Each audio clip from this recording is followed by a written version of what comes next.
Hello नमस्कार दोस्तों, मैं आपके अपने channel all exams GK with Vipin में आपका एक बार फिर स्वागत करता हूं। दोस्तों, उम्मीद करता हूं कि आपकी पढ़ाई लिखाई बहुत अच्छे से चल रही होगी। दोस्तों देखिए, जैसे कि आप जानते हैं कि मिशन वर्दी 2025 के तहत यूट्यूब पर पहली बार आपको स्टैटिक जीके की इतनी महत्वपूर्ण श्रृंखला देखने को मिल रही है कि दोस्तों यह श्रृंखला आपकी तैयारी को बहुत बेहतर बना रही है और आपके जो सफलता के मार्ग को प्रशस्त कर रही है। इस हमारी जो श्रृंखला है, बच्चों का काफ़ी प्यार मिल रहा है और देखिए, बच्चों का जो एक लक्ष्य है अपनी सफलता को पाने के लिए, उसमें हम अपना पूरा प्रयास कर रहे हैं कि ज़्यादा से ज़्यादा बच्चों को हमारी इस श्रृंखला का लाभ मिले। तो दोस्तों, आज जो हमारा टॉपिक होने वाला है, एसएससी, जीडी, यूपीपी और अन्य जितनी भी कंपटीशन की परीक्षाएं हैं, उन सभी को ध्यान में रखते हुए आज का ये टॉपिक है भारतीय अंतरिक्ष केंद्र, या इसे हम प्रक्षेपण यान कहते हैं। तो आज जो हमारी क्लास है इस पर होने वाली है। दोस्तों, बहुत ही इंपॉर्टेंट क्लास है, शुरू से एंड तक को क्लास को आपको देखना है। क्लास ज़्यादा लंबी नहीं होने वाली। आज आपका जो है इस टॉपिक से संबंधित जितना भी डाउट क्लियर हो जाएगा, ठीक है, क्योंकि यहाँ से परीक्षाओं में प्रश्न सीधे उठाए जाते हैं, चाहे वो एसएससी, जीडी हो, यूपीपी हो या अन्य कोई भी स्टेट की परीक्षा हो या रेलवे की परीक्षा हो, सभी में यहाँ से प्रश्न बनते हैं। तो चलिए अपनी क्लास को स्टार्ट करते हैं, ज़्यादा समय नहीं लेते। दोस्तों, अगर अभी तक देखिए आपने इस चैनल को सब्सक्राइब नहीं किया तो दोस्तों एक सब्सक्राइब वाला बटन दबाइए और इस क्लास को लाइक करिए और अपने दोस्तों में शेयर करिए ताकि ज़्यादा से ज़्यादा जो साथी हमसे जुड़ सके। तो चलिए अपनी क्लास स्टार्ट करते हैं। तो देखिए, आज की जो हमारी क्लास है, हमने इसका जो हमारा टॉपिक है कि भारतीय अंतरिक्ष केंद्र, ठीक है। दोस्तों, बहुत ध्यान से आपको आज सारे फैक्ट देख लेने हैं और इन फैक्ट का आपको बहुत ध्यान से पढ़ने के बाद आपको पीवाईक्यू और जितने भी एमसीक्यूज बनते हैं आप लगाएंगे तो देखेंगे आपको 90% जो आपका 90% जो क्वेश्चंस का जो आंसर है यहाँ से मिलने वाला है, ठीक है। तो देखिए, हमारा जो पहले पहले हम पढ़ने वाले हैं इसरो को, क्योंकि इसरो है क्या, हम इसके बारे में सब कुछ पढ़ने वाले हैं, बड़े अच्छे तरीके से पढ़ने वाले हैं, क्योंकि इसरो है क्या, ठीक है। तो पहले आप इसरो को देखिए, इसरो के बारे में पढ़िए। तो इसरो जो है हिंदी में इसका क्या नाम है, तो भारतीय अंतरिक्ष अनुसंधान संगठन। ध्यान देना, इसरो का हिंदी में जो मीनिंग है वो है भारतीय अंतरिक्ष अनुसंधान संगठन, ठीक है। ISRO Indian space research organisation, ठीक है। तो अब हम ये देखते हैं कि जो इसरो हमारी जो अंतरिक्ष जो अनुसंधान संगठन है, इसकी स्थापना कब होती है। तो दोस्तों, इसकी जो स्थापना है 15 अगस्त 1969 को होती है, ठीक है। कब होती है? 15 अगस्त 1969 को, ठीक। अच्छा, हमें अब ये देखना है कि इसका जो मुख्यालय कहाँ पर है।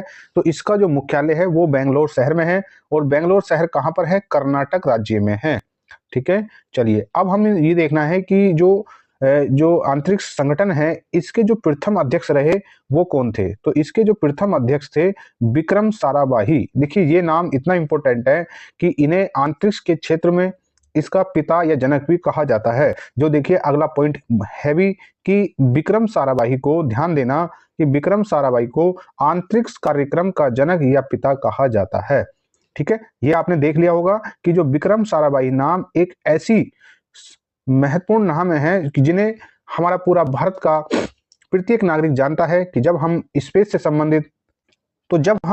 संबंधित कोई चर्चा करते हैं तो विक्रम साराभाई का नाम जरूर लिया जाता है, क्योंकि इन्हीं की देन है जो आज हम स्पेस में इतने अच्छे अच्छे काम कर रहे हैं, इतनी सफलताओं को प्राप्त कर रहे हैं।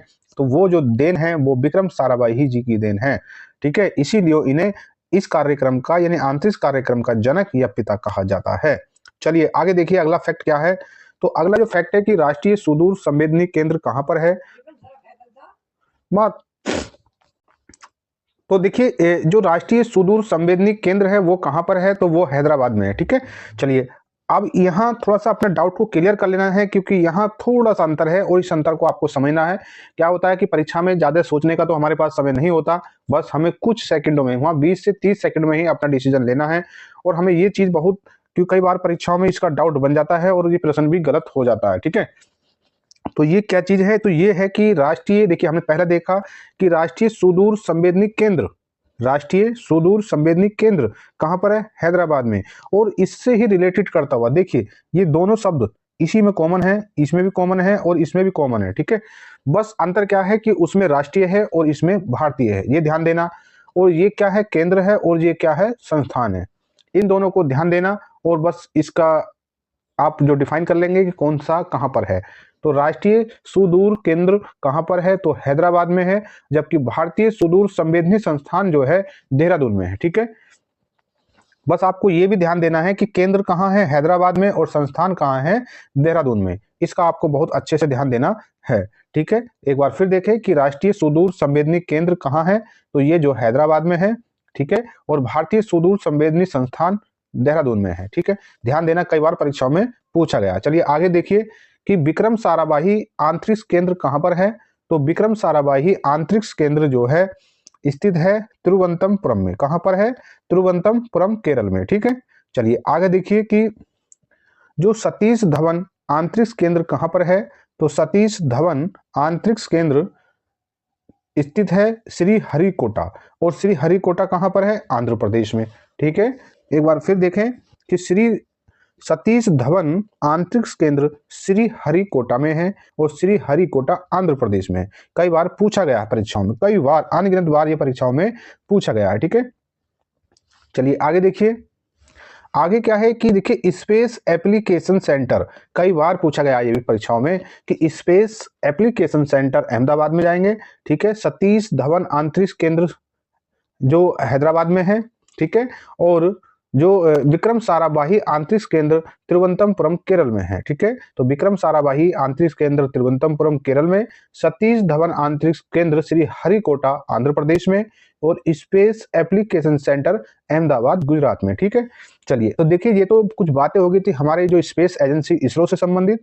अब हम कुछ अन्य जो स्पेस एजेंसियां हैं उन पर भी चर्चा कर लेते हैं। तो चलिए देखिए नेक्स्ट, पहला जो हमारा जो नासा है, नासा के बारे में हम चर्चा कर लेते हैं। अच्छा, नासा कहाँ की एजेंसी है और नासा का गठन कब होता है, इस पर भी हम चर्चा करने वाले हैं। तो जैसे हमारे यहाँ इसरो भारत की स्पेस एजेंसी है, ऐसे ही नासा जो है अमेरिका वाशिंगटन डीसी की एक स्पेस एजेंसी है। ठीक है, जिसका गठन 1958 में हुआ। ठीक है, तो नासा का जो गठन कब हुआ, 1958 में। कहां पर है, वाशिंगटन डीसी, जो अमेरिका की राजधानी है। ठीक है, तो जो अब हम देखते हैं कि कुछ स्पेस एजेंसियों के बारे में देखते हैं। जैसे देखिए नासा है। ठीक है, तो नासा कहाँ की स्पेस एजेंसी है, अमेरिका की। ठीक है, जैसे जैक्सा की कहाँ की है, जापान की, और CNSA कहाँ की है, चीन की, ISA कहाँ की है, इजराइल की। ठीक है, और जैसे कि CNSA चीन की, ठीक है, ये चीन की ये भी है, और यहाँ पर देखिए ये रिपीट हो गया है। ठीक है, जैसे कि रोस कोसमोस कहाँ की है, रूस की। ठीक, चलिए इसी तरीके से हम आगे देखते हैं कि सुपारको कहाँ की है, पाकिस्तान की। ठीक है, और AEB कहाँ की है, ब्राजील की। ठीक, ये तो हमने देखा कि अदर कंट्रीज की जो स्पेस एजेंसी हैं, वो कुछ इंपॉर्टेंट एजेंसियां हैं, उन पर हमने चर्चा कर ली कौन कहाँ की है। अब हम आगे देखते हैं कि भारतीय प्रथम उपग्रह और मिशन कौन कौन से थे। अब हमें क्या देखना है कि भारत के प्रथम उपग्रह और मिशन क्या क्या थे, उन पर हम चर्चा कर लेते हैं। ठीक है, ये देखिए भारतीय प्रथम उपग्रह एवं मिशन। ठीक, तो दोस्तों ये देखिए वेरी वेरी इंपॉर्टेंट हमारा फैक्ट है, और ये पता नहीं अनगिनत बार परीक्षाओं में पूछा जाता है, और कॉमनली ये परीक्षाओं में पूछ भी दिया जाता है। ठीक है, क्या है कि प्रथम भारतीय उपग्रह कौन सा है, यानी कि प्रथम फर्स्ट इंडियन सैटेलाइट कौन सा है, तो उसका नाम है आर्यभट्ट। आपको ध्यान देना, इस नाम को रट लेना है। तो प्रथम हमारा जो उपग्रह था वो था आर्यभट्ट। अच्छा, इस आर्यभट्ट जो प्रथम भारतीय उपग्रह था, इसे हमने कब लॉन्च किया और किसके सहयोग से लॉन्च किया, हमें इस पे भी जानना बहुत जरूरी है, क्योंकि ये तो पूछ ही लेता है कि भारत का प्रथम उपग्रह कौन सा है। ये भी बहुत बार पूछा गया है कि जो आर्यभट्ट है वो कब लॉन्च किया गया, और ये भी पूछा जाता है कि किसके सहयोग से लॉन्च किया गया। ठीक है, तो देखिए हमने ये देखा कि प्रथम भारतीय उपग्रह जो है आर्यभट्ट है, और इस आर्यभट्ट को कब लॉन्च किया गया, तो आपको ध्यान देना है कि इस आर्यभट्ट को 19 अप्रैल, ठीक है, 19 अप्रैल 1975 को, ये ध्यान देना है कि सोवियत संघ रूस से प्रक्षेपित किया गया। यानी कि हमारे भारत में उस टाइम ऐसी व्यवस्थाएं नहीं थी, परंतु भारतीयों का एक अपना प्रथम उपग्रह था, प्रथम सैटेलाइट था, उसका नाम आर्यभट्ट था। उसे हमने सोवियत संघ रूस के सहयोग से, सोवियत संघ रूस से ही प्रक्षेपित किया था। ठीक है, भारत से प्रक्षेपित नहीं किया गया, परंतु सैटेलाइट भारत का ही था, सोवियत संघ रूस के सहयोग से बना, और वहां से ही हमने इसे प्रक्षेपित किया। कई बार परीक्षाओं में पूछा गया। ठीक है, इसको आपको ध्यान देना है बहुत अच्छे तरीके से। ठीक है, देखिए हम इसे एक बार फिर रिवाइज करते हैं कि प्रथम भारतीय उपग्रह, उसका नाम देखिए आर्यभट्ट है। कब लॉन्च हुआ? 19 अप्रैल। वो मंथ तो 19 अप्रैल था और 1975 में, ध्यान देना 1975 में, उस टाइम श्रीमती इंदिरा गांधी जी की सरकार थी। सोवियत संघ रूस के सहयोग से प्रथम भारतीय उपग्रह आर्यभट्ट को प्रक्षेपित किया गया। देखिए हमने इसे 2 से 3 बार रिपीट कर दिया। उम्मीद करता हूं कि आपका ये जो डाउट, आपका इफेक्ट क्लियर हो गया होगा। चलिए आगे देखिए कि भारत में निर्मित एवं भारत में प्रक्षेपित भारत का प्रथम उपग्रह कौन सा था। कहने का मतलब देखिए कि भारत में ही निर्मित, यानी कि भारत में ही बना है, ठीक है, और भारत में प्रक्षेपित, और भारत से ही वो प्रक्षेपित किया गया, ऐसा पहला कौन सा उपग्रह? ध्यान देना है, रोहिणी RS-1। देखिए भारत का पहला उपग्रह आर्यभट्ट था। 19 अप्रैल 1975 को सोवियत संघ रूस के सहयोग से बना और उसके सहयोग से ही प्रक्षेपित किया गया। ठीक, चलिए अब इसमें सहयोग किसका था? सोवियत संघ रूस का सहयोग था पहले वाले में, परंतु ऐसा एक हमारा उपग्रह कौन सा था जो भारत में ही बना और भारत की भूमि से ही प्रक्षेपित किया गया? उसका नाम था रोहिणी RS। ठीक है, चलिए आगे देखिए।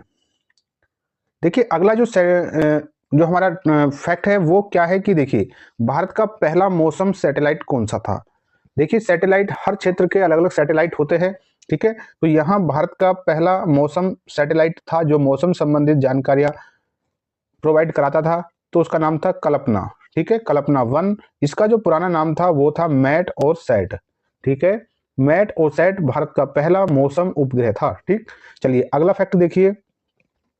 देखिए भारत का प्रथम संचार उपग्रह, ये भी दोस्तों कई बार परीक्षाओं में पूछा गया है, ठीक है, ये इसका भी आपको ध्यान देना है कि भारत का प्रथम संचार उपग्रह यानी कम्युनिकेशन सैटेलाइट कौन सा था। ठीक है, तो भारत का फर्स्ट यानी इंडियन फर्स्ट कम्युनिकेशन सैटेलाइट, ठीक है, कौन सा था? तो उसका नाम था एप्पल। ठीक है, एप्पल भारत का प्रथम संचार उपग्रह था। ठीक, चलिए आगे देखिए। भारत का प्रथम चंद्र मिशन कौन सा था? तो भारत का जो प्रथम चंद्र मिशन था चंद्रयान-1। ठीक है, तो चंद्रयान-1 भारत का प्रथम चंद्र मिशन था। ठीक है, चलिए आगे देखिए। आगे है कि पहला पृथ्वी अवलोकन उपग्रह कौन सा था, यानी कि पहला जो पृथ्वी का एनालाइज सैटेलाइट था उसका क्या नाम था? तो उसका नाम था EOS यानी अर्थ ऑर्गेनाइजेशन सैटेलाइट 03। ठीक है, देखिए अगला जो फैक्ट है बहुत इंपॉर्टेंट होने वाला है, तो उसे आप देखिए, तो कौन सा है? देखिए भारत का पहला, अभी हाल ही में ये मिशन शुरू हुआ था कि भारत का पहला सौर का मतलब समझते हैं सूर्य से संबंधित मिशन, यानी कि भारत का पहला सौर मिशन, सौर माने सूर्य, मिशन माने लक्ष्य, यानी सूर्य से संबंधित जो भारत का पहला मिशन था उसका क्या नाम है? दोस्तों आने वाली परीक्षाओं का ध्यान देना है, ये पूछा जाएगा, बार बार पूछा जाएगा। ठीक है, तो पूछा भी गया है, तो इसका नाम है, इसका नाम जो है आदित्य L1। क्या नाम है इसका? आदित्य L1 इसका नाम है। ठीक है, आपने ध्यान देना है कि इसका नाम जो है आदित्य L1 इसका नाम है। ठीक है भाई, चलो आगे देखते हैं। देखिए अगला जो हमारा जो पॉइंट है वो पॉइंट है कि जो प्रक्षेपण यान है, कुछ ऐसे प्रक्षेपण यान हैं जिनके नामों को हमें जानना जरूरी है। इनकी फुल फॉर्म पूछ लेता है कि सपोज दैट ASLV का पूर्ण नाम क्या है या SLV का पूर्ण नाम क्या, कई बार परीक्षाओं में पूछा जाता है, तो इन पर भी आपको ध्यान देने की बहुत जरूरत है। ठीक है, और जब हम PYQ और MCQ कराएंगे तो आपको लगेगा कि देखिए ये क्वेश्चन इस तरीके से बने थे और पूछे गए हैं। ठीक है, तो चलिए देखते हैं। देखिए पहला जो हमारा फैक्ट है इससे संबंधित हमें देखना है कि SLV का पूर्ण रूप क्या है। ठीक है, SLV का पूर्ण रूप क्या होता है? ठीक, तो क्या होता है? तो ये होता है सैटेलाइट लॉन्च व्हीकल। ठीक है, सैटेलाइट लॉन्च व्हीकल है। अब हमें देखना है आगे, तो ASLV का पूर्ण रूप क्या है? तो ऑर्गुमेंटेड, ठीक है, आर्गुमेंटेड सैटेलाइट लॉन्च व्हीकल। ठीक है, चलिए आगे देखिए। देखिए अगला क्या है, इन्हें आपको शॉर्ट फॉर्म्स जो हैं इन्हें बहुत, और फुल फॉर्म्स को बहुत ही इंपॉर्टेंटता के साथ ध्यान रखना है। ध्यान क्या है कि SSLV का पूर्ण रूप क्या है? तो इसका जो पूर्ण रूप है स्मॉल सैटेलाइट लॉन्च व्हीकल। ठीक है, चलिए आगे देखना है कि PSLV का पूर्ण रूप होता है, तो क्या होता है? Polar satellite launch vehicle. ठीक है, पोलर सैटेलाइट लॉन्च व्हीकल होता है। चलिए आगे देखिए। देखिए अब इस GSLV का पूर्ण रूप क्या है? जियो नेशन सैटेलाइट लॉन्च व्हीकल। ठीक है, चलिए आगे देखिए कि SLV-3 भारत का प्रथम प्रक्षेपण यान था। ध्यान देना कि SLV-3 भारत का प्रथम प्रक्षेपण यान था। ठीक, चलिए आगे देखिए कि भारत का प्रथम उपग्रह, ठीक है, भारत का प्रथम उपग्रह या प्रथम सैटेलाइट कौन सा था? तो ये रोहिणी था। रोहिणी जो वो सैटेलाइट था जो भारत में ही बना था और भारत से ही प्रक्षेपित किया गया था। ठीक, और कब किया गया था? तो ये 18 जुलाई, ध्यान देना, 18 जुलाई 1980 को। ठीक, अब आगे देखिए कि SLV-3 से भेजा गया था। ये हमारा सैटेलाइट था और ये जो है इस वाले यान से भेजा गया था। किससे? SLV-3 से। ठीक है, चलिए आगे देखिए। देखिए आगे जो है कि अब हमें देखना है कि PSLV का अन्य नाम क्या है। तो PSLV का अन्य नाम जो है वर्क हॉर्स है। अब देखिए आगे क्या है कि GSLV के माध्यम से अधिक भार वाले उपग्रह को भेजा जाता है। ध्यान देना, जो GSLV होते हैं तो GSLV के माध्यम से अधिक भार वाले यानी वजन वाले उपग्रहों को भेजा जाता है। ठीक है, जबकि PSLV के माध्यम से हल्के भार वाले उपग्रह को भेजा जाता है। ठीक है, तो देखिए दोस्तों, आज के जो क्लास के माध्यम से हमने जितने भी प्रक्षेपण यान थे उनसे संबंधित कितनी शब्दावली हैं, कितने फैक्ट हैं, हमने आपको क्लियर करा दिया। तो देखिए दोस्तों, यहाँ से जो है 90%, ठीक है, 90% आपके यहाँ से क्वेश्चंस ठीक हो जाएंगे। ठीक है, बस अब आपने ये इसके फैक्ट सब पर चर्चा कर ली। अब आपको जो है इससे संबंधित जितने भी PYQ और MCQ हैं आप उन्हें लगाइए। देखिए यहाँ से आप 90% अपने क्वेश्चंस को हल कर ले जाएंगे। ठीक है, बाकी हमारी एक श्रृंखला चल रही है, जितने भी PYQ हैं GK GS के, रेलवे के या अन्य और कंपटीशन के, हम सभी को करा रहे हैं। सब्जेक्ट वाइज भी हमारी क्लास चली हुई है, प्ले लिस्ट बनी हुई है, आप उन्हें फॉलो कर सकते हैं। तो दोस्तों देखिए, आज की क्लास में यहीं तक, मिलते हैं आपसे अपने अगले टॉपिक की क्लास में, क्योंकि हम जो है मिशन वर्दी 2025 के तहत हम आपको जो है 150 से लेकर हम आपको 200 प्लस हम topic wise GK fact cover करा रहे हैं। इसके साथ साथ हम आपको जो है MCQ क्वेश्चंस भी करा रहे हैं, यानी मल्टीपल चॉइस क्वेश्चंस भी हम आपको करा रहे हैं, इनका प्रैक्टिस सेट करा रहे हैं। ठीक है, तो उस श्रृंखला को फॉलो करें हमारी को। और देखिए, अभी तक आपने दोस्तों इस चैनल को सब्सक्राइब नहीं किया तो एक सब्सक्राइब वाला बटन दबाइए दोस्तों और हमसे जुड़ जाइए। आपकी बेहतर तैयारी हम आपकी करा रहे हैं। तो चलिए मिलते हैं आपसे अपने अगली क्लास में। तब तक के लिए जय हिंद, जय भारत।